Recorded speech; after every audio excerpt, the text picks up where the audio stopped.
My name is Craig. I have the title of lead pastor here at the Bridge Church. And one of the things that means is that most often I'm the guy up here teaching from a passage of scripture. And I've actually been doing this for quite a few years, even though it looks like I'm 19 years old. Been doing it for a while, and so I don't really get nervous about this anymore, although I know I desperately need God's power at work through me whenever I do this. But one thing I still struggle with through all of these years is knowing that something is actually happening when I'm speaking. Because Canadians are a very unexpressive lot of people, aren't they? You know, our resting face is one of polite indifference. I read a joke, and it's kind of related to this. The joke goes like this: when God made Canadians, he made them very, very nice and polite. And an angel saw this and said, I don't know, this is gonna make for a very unbalanced, uneven society. I think you should do something about this. And God said, you're right. And so he made Canadian geese. This is what we are. You thought I was gonna say Americans, didn't you? You thought that's where that was going. No, Canadian geese. We're gonna be kind to our neighbors to the south, since I'm born American. Anyways, we're gonna leave that behind. So that's kind of what we Canadians are. And so, you know, when I'm preaching, I never know if things are landing, you know, if how people are taking it. If somebody leaves mid-sermon, do they have to go to the bathroom, or are they quietly furious about something I've said? I have no idea. And so it's a challenge in preaching in our cultural setting is in trusting that the Lord is doing something, whether I see it, whether I know it or not. And I'll sometimes hear, you know, later that day or weeks later, even months later, hey, Pastor, you know that thing you said 6 months ago? And saying, I have no idea what I said last week. But they'll say, no, it really impacted me. It made a difference. It stuck with me. You never know. Okay. So that landed. All right, so that's good. I know that now. You never know what God is up to in the moment. And I think that is an illustration, a small illustration of a very big thing that is happening on the week of Good Friday and Easter Sunday. And to get into that this morning, I want to take us into Luke chapter 24. So in Luke 24, we've had Luke tell us in detail all the events that have led up to the crucifixion of Jesus on that Friday.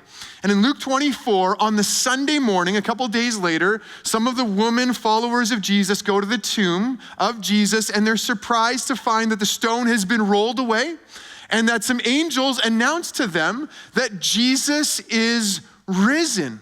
But nobody's seen him yet at this point. And so this is where Luke takes us next. Luke 24, verse 13. If you've got your Bible, you can open it up there. Luke 24, verse 13.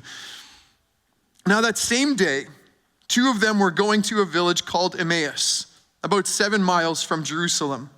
They were talking with each other about everything that had happened. As they talked and discussed these things with each other, Jesus himself came up and walked along with them, but they were kept from recognizing him. He asked them, what are you discussing together as you walk along? They stood still, their faces downcast. One of them, named Cleopas, asked him, are you the only one visiting Jerusalem who doesn't know the things that have happened there in these days? What things? He asked. About Jesus of Nazareth, they replied. He was a prophet, powerful in word and deed before God and all the people. The chief priests and our rulers handed him over to be sentenced to death, and they crucified him. But we had hoped that he was the one who was going to redeem Israel. And what is more, it is the third day since all this took place. Let's just set the context again. So you've got these two disciples walking. They're not part of the 12. They're not part of that core group, but they've been following Jesus for a while. And they're on the road to a town called Emmaus, like it says here, just a few miles outside of Jerusalem. And the two disciples, one of them is named Cleopas. We don't know the other name, although John 19 talks about a disciple named Clopas and his wife Mary. So some people think this is a married couple, Cleopas and Mary. We don't know for sure. But anyways, they're walking along, and suddenly Jesus comes alongside of them, and they don't recognize him for reasons we'll talk about later on in the sermon. So they don't recognize him, and Jesus leads them to believe that he doesn't know what's been taking taking place in Jerusalem. And so they tell him, their faces are downcast, and that word, it evokes somebody who hasn't eaten in days, somebody who just looks miserable, drained of life and energy. They're devastated by what's happened. They tell this stranger that they are followers of a man named Jesus. Coincidentally, that's the guy they're talking to. They don't know that yet. They're followers of a man named Jesus who was powerful in his teaching and in his deeds, and that they had hoped that this Jesus would redeem Israel, but instead he had been handed over to death. And it wasn't just that he died, it was how he died. You see, because they believed that he would redeem Israel, but he was handed over to death by Israel's leaders.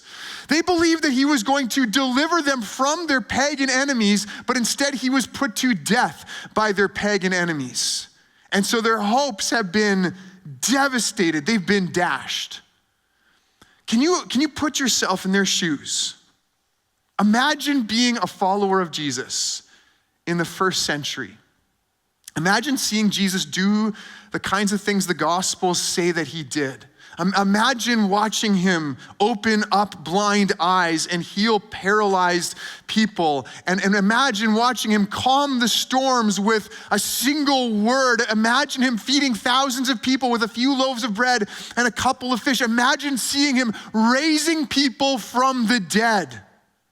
Imagine how you would put all your trust, every ounce of faith in this man. You would orient your entire life around him. You would give up everything to follow him. You would love him more than you've loved anything or anyone ever in your life. Imagine being in that place. And then imagine watching him die on that cross.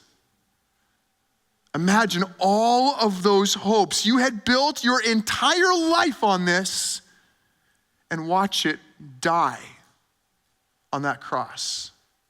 Imagine what it would be like in those hours and days afterwards.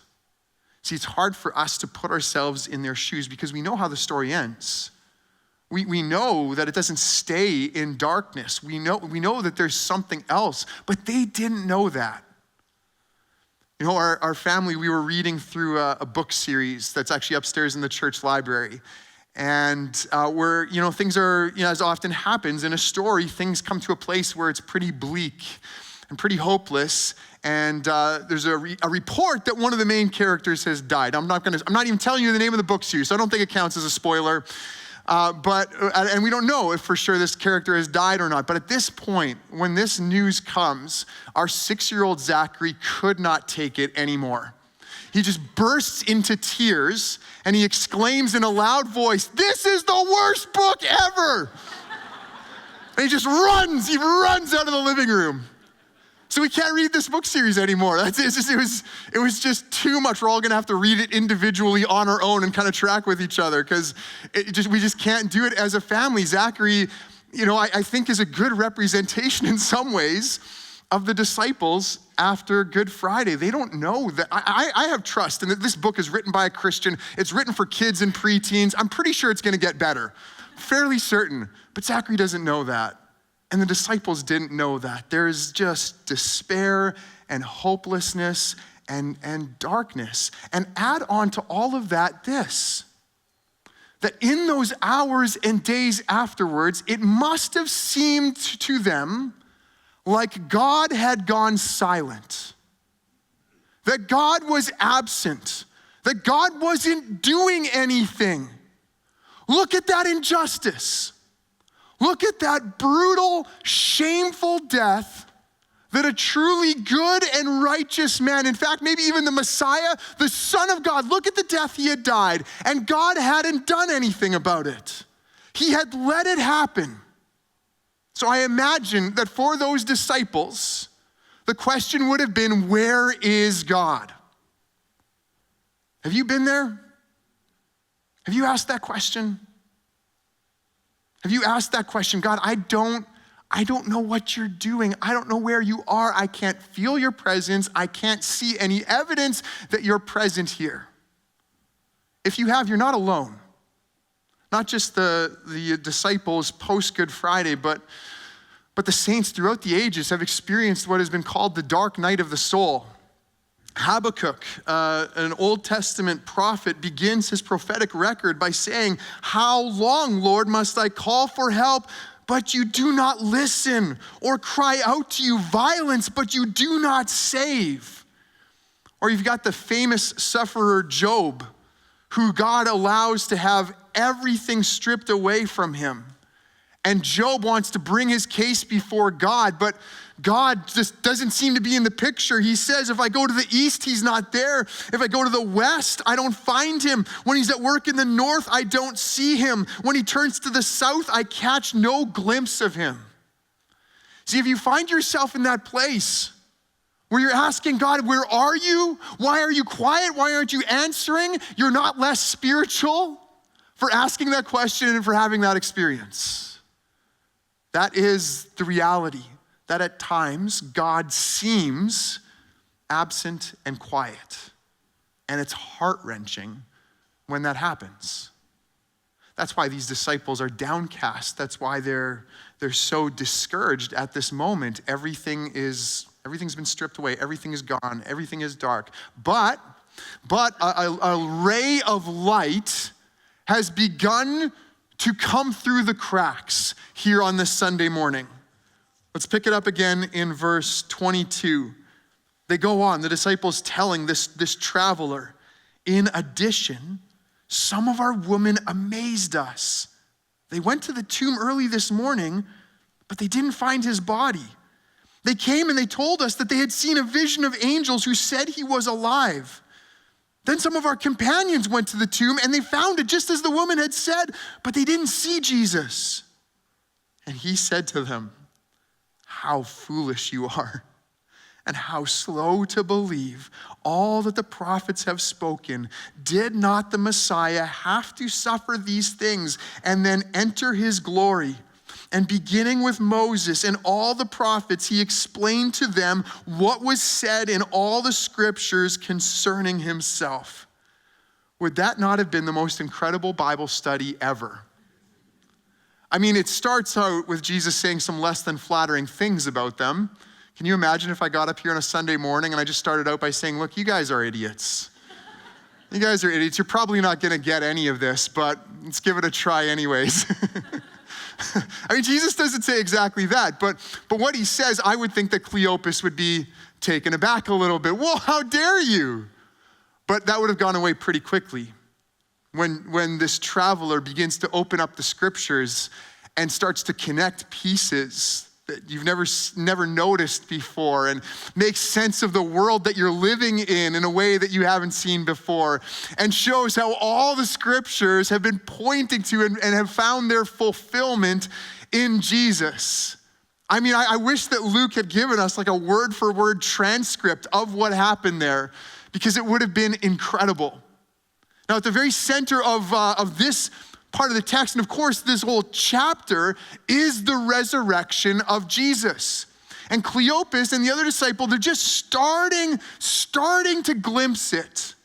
You know, they've had this report from the woman that the tomb is empty, and then from some of the other disciples that the tomb is empty. They don't really know what to make of that. And then you've got this impromptu Bible study that is showing how all of the things that have taken place were in fulfillment of the scriptures. There's some hope starting to break in. And of course, the greatest piece of evidence for Jesus being raised from the dead is the fact that he's right there in front of them. He's there, he's walking with them. Do you get the sense of impatience when you read this story? Like, Cleopas, open your eyes, he's right there. It's like watching Superman and being dismayed that Lois Lane, a professional paid journalist, paid to notice things, doesn't realize that Superman, who she's in a romantic relationship with, is the same guy as Clark Kent, who she works with, and the only difference is a pair of glasses. You're like, open your eyes, woman. Look at the evidence. But you know what? How many of us live in ignorance of something that has an abundance of evidence going for it, like the resurrection of Jesus? How many people in our culture simply don't recognize that Jesus is risen despite all the evidence for that? And that might surprise you because you might think that Christian faith is something where you just kind of check your brains at the door and you kind of join this mass delusion. You might be surprised to find out that as Christians, we believe that what we believe is rooted in real, solid, rugged history. We believe that this stuff actually happened, that Jesus said the things that the Gospels say he said, that he did the things the Gospels say that he did. We believe that Jesus literally, physically, bodily rose from the dead, and we believe this is a historical event that has as much evidence for it as anything else that happened in the ancient world. And so I'm going to go through that a little bit. I do this every Easter, but I think it's important. I think it's important for, of course, for people who are interested in the truth claims of Christian faith, who are kind of just checking this out. I think it's also important for Christians to be assured of the confidence we can have in all of this. So let's look at the evidence for the resurrection of Jesus. Let's start by going to 1 Corinthians 15, where Paul writes to the Christians in Corinth, and he reminds them what he's passed on to them. Of first importance, he says, Christ died for our sins according to the scriptures, that he was buried, that he was raised on the third day according to the scriptures, and that he appeared to Cephas and then to the 12. And after that, he appeared to more than 500 of the brothers and sisters at the same time, most of whom are still living, though some have fallen asleep. And then he appeared to James, then to all the apostles, and last of all, he appeared to me also as to one abnormally born. One of the things Paul is doing in that text is that he is naming eyewitnesses. He is saying to his readers, you can talk to these people. Here are some people who are still living, because Paul writes that letter about 20 years after the death and resurrection of Jesus. He says, look, there are still people who are living who saw Jesus raised from the dead. You can go to them, you can ask them yourself. This is the same thing Luke is doing in Luke 24 by naming Cleopas. He's saying to his readers, look, if you know who Cleopas is, you can go and talk to him. He saw the risen Jesus. So what do you do with that? What do you do with the reality of named resurrection eyewitnesses in the first century? How do you make sense of that? One possibility that people put forward is that maybe there was some kind of mass hallucination event. You know, people saw some kind of phenomenon and they interpreted that as the resurrection of Jesus. One of the issues there is that it's not just one event, but rather numerous people at different times and at different places are all seeing the same thing, not necessarily even connected to each other. And besides that, there's also the fact that there really was no expectation in first century Judaism that one person would be raised to life like this in the middle of history. Historians and scholars like N.T. Wright have tracked this through, that there was, if there was a hope for resurrection, it was at the end of history when everyone, all of God's people would be raised. There was no expectation, no hope that one person would be raised in the middle of history. N.T. Wright also shows how there were all of these other movements in the first century Jewish world, messianic movements, where there was some would-be Messiah that people were trusting in, and then inevitably they were killed, they were put down, these movements, but never in any other instance did anyone start to say, hey, actually our Messiah has risen from the dead. There was no precedent for this. So wishful thinking seems to be out as well. It's not that people were just imagining something because they wanted it to be true. There was no precedent for this. And not only that, but some people would say, well, maybe they were just lying. Maybe they were concocting a story. The big question with that, besides all those other problems that we just mentioned, the big question there is, what would people get out of it? What would they have gotten out of lying about Jesus being raised from the dead? I'll tell you what they did get out of it. They got death. That's what they did get out of it. Almost all of the apostles were killed because of their claim that Jesus had risen from the dead. You would think after like 8 or 9 had gone, the 10th would be like, I don't know if it's worth it. You know, I think maybe if we all know this was a lie, we all know that we made this up, maybe it's time to recant and save my life. But it doesn't happen. There's no record of some celebrity apostle anti-witness to the resurrection. And besides all of that, you've just got this, you've got a guy like Paul. You got a guy like Paul who actually in the first place was on the right side of this culturally and politically. He had all the authority of the empire and the Jewish establishment. He was going around persecuting Christians, and all of a sudden, one day he does a total 180. And now he starts telling everybody that actually I was wrong. Jesus has actually risen from the dead, and he subjects himself to imprisonment and torture and ultimately death for this claim that Jesus had risen from the dead. How do you explain that? How do you explain the explosion of Christian faith in the first century when these disciples, after Jesus is crucified, they're hiding out behind locked doors because they know they're next. And all of a sudden, a month and a half later, they're going around telling everybody that Jesus has been raised on the pain of death. I just don't see how you come to a more reasonable conclusion than the fact that they were telling the truth. Then you've got the empty tomb. What do you do with the empty tomb? Because the belief that Jesus rose from the dead doesn't emerge decades later, 1,000 miles away, where somebody like Peter could have said, well, guys, you just got to trust me. You're never going to go back to Jerusalem and see it yourself, but the tomb's empty. I saw it. This happens in Jerusalem immediately after the events, where everybody could just go and say, you guys are out of your minds. There's the tomb, there's the body. What are you talking about? But instead, this news erupts in Jerusalem that Jesus has been raised from the dead.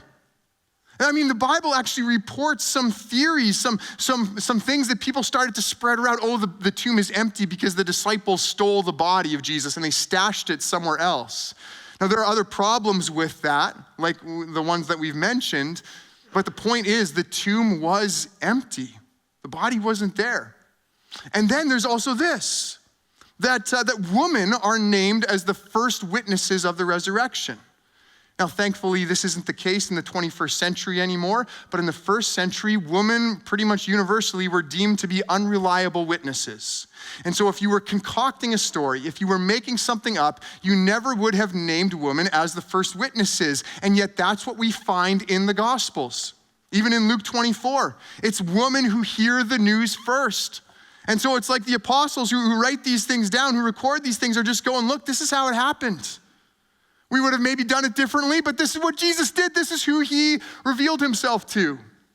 And you might think, well, that's a clever way of making it seem authentic. But in the first century, it wouldn't have done that. It would have just undermined the credibility of the story. See, Jesus rose from the dead.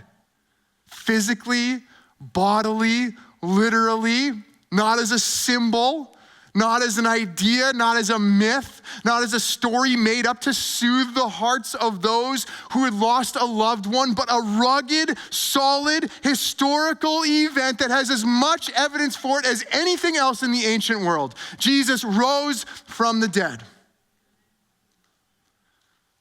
Now, if you're kind of new to this, or maybe you've heard this many times, you might be wondering, well, if Jesus really physically rose from the dead, then where is he now?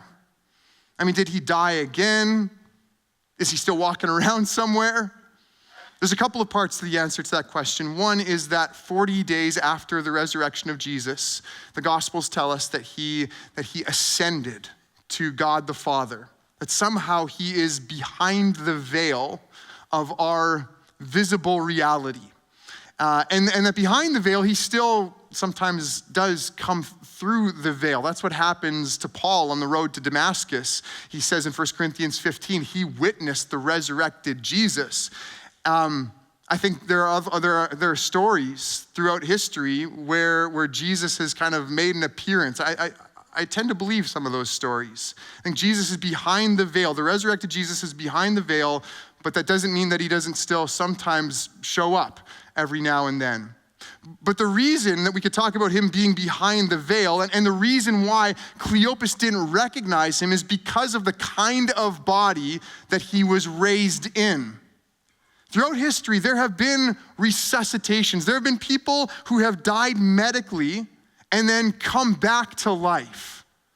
Now, they came back to life in their same body, in a body that was still subject to death and to decay. But that wasn't Jesus. Jesus didn't come back to life in order just to delay death for a few years. Jesus burst through death to the other side. I don't know if this is too irreverent, but I always think about the Kool-Aid Man from those 90s commercials, just bursting through the wall, you know? It's like Jesus I was thinking about making a meme with the wall being like death and then Jesus but I didn't do that. You're probably grateful for that.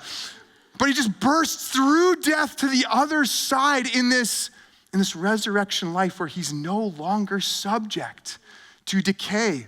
Paul in 1 Corinthians 15 says that this body that Jesus was raised in is imperishable and it's immortal. It's still a physical body, and yet it is somehow a transformed physicality. That's why you see in these resurrection appearances, Jesus appearing and disappearing. Spoiler alert, that's what's going to happen in this story.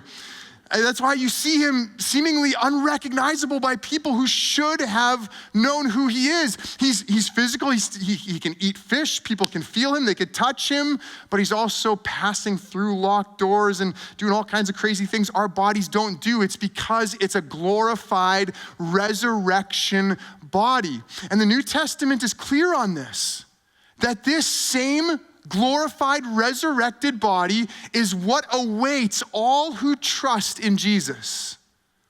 You see, if you're a follower of Jesus, your forever destiny is not to float above the clouds with wings and a harp and shooting arrows at lovebirds. That's not what you're going to be doing forever.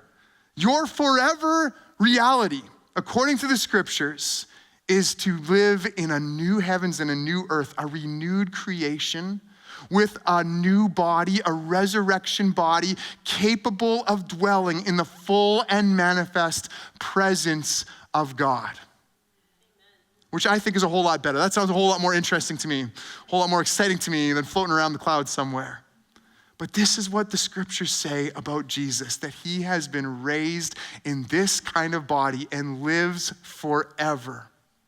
So yeah, the disciples they're downcast, they're discouraged, but a ray of light is starting to break through. There's some seeds of hope that are getting planted, and those seeds of hope come to full expression in what happens next.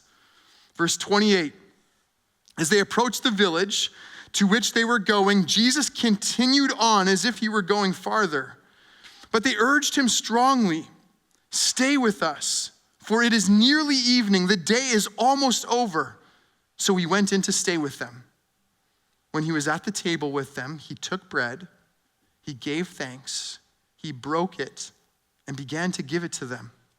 Then their eyes were opened, and they recognized him, and he disappeared from their sight.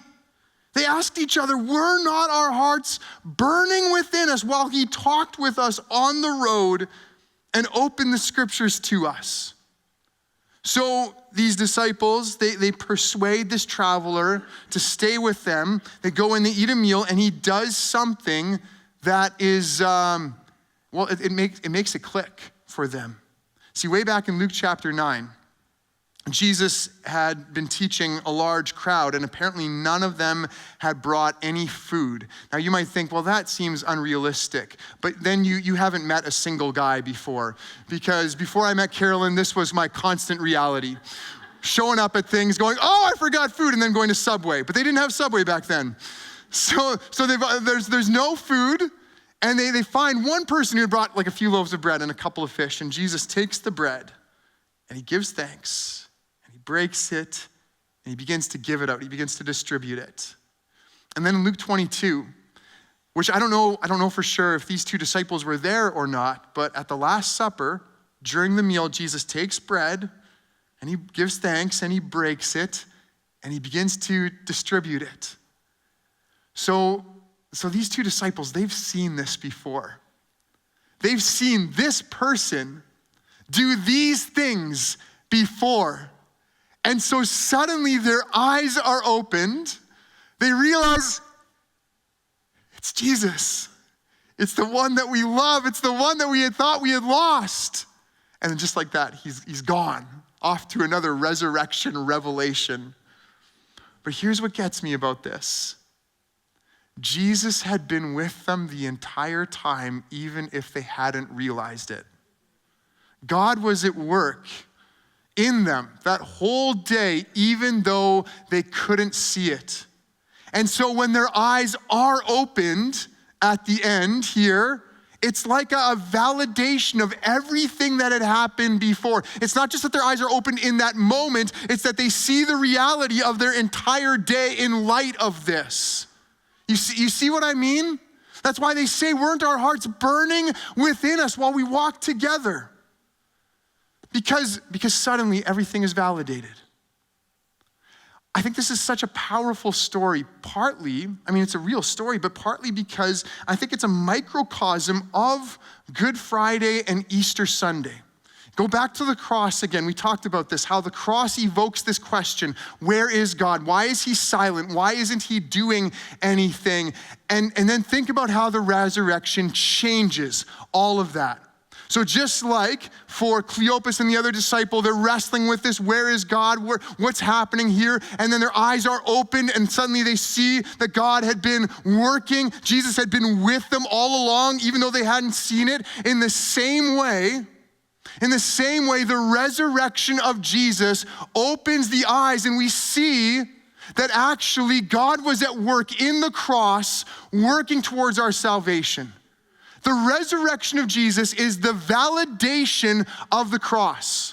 The resurrection of Jesus is the vindication of everything that Jesus endured leading up to the cross. The resurrection of Jesus is God very publicly, very loudly saying, you might think that I was silent. It might have seemed like I was absent. But in reality, behind the scenes, behind the silence, I was doing something nobody could have foreseen, nobody could have expected. See, at the cross, the sins of sinful humanity were being laid on the shoulders of Jesus. At the cross, like we talked about on Friday, Jesus was bearing our shame so that we could enter the presence of the Father with confidence and assurance. At the cross, Jesus, who knew no sin, became sin for us so that we could be the righteousness of God, that we could be in right relationship with him. At the cross, what looked for all the world like the silence and absence of God was in fact, in reality, the most magnificent, world-altering, life-changing intervention of God this world has ever seen or will ever see.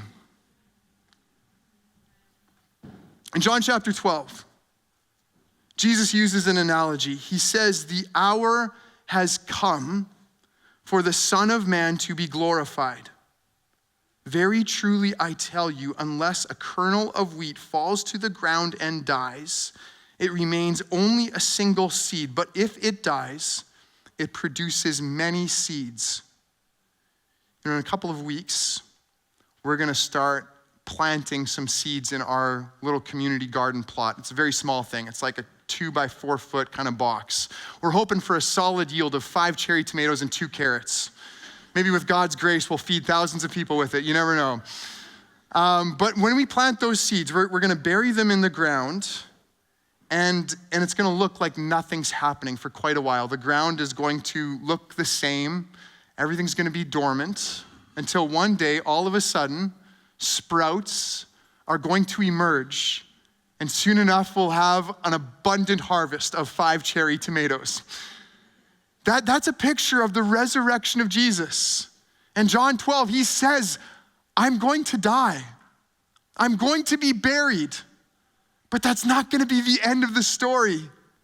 Instead, he is going to be raised to life, and there is going to be a harvest of many, many more who through his power are going to be raised to life. First, in this life, spiritually, as our sins are forgiven and we are born again, but ultimately at the end, like Jesus, physically risen from the dead. See, this is what our God does. He brings life out of death. He shines light into the darkness. He turns deserts into gardens.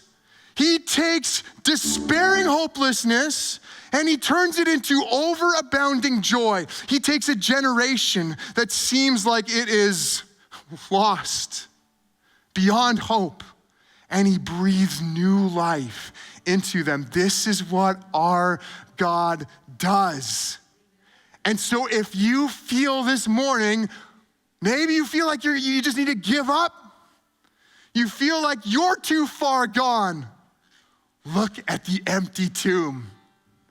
You might wonder if God has gone silent, if he's given up on your life. Look at the empty tomb. You might look at the world and you might feel like things are just falling apart. And there's so much confusion, so many lies, so much deceit. Look at the empty tomb. There is always hope with our God. He's always at work. He's always moving. He's always speaking. He's always breathing new life. And one day that'll be clear.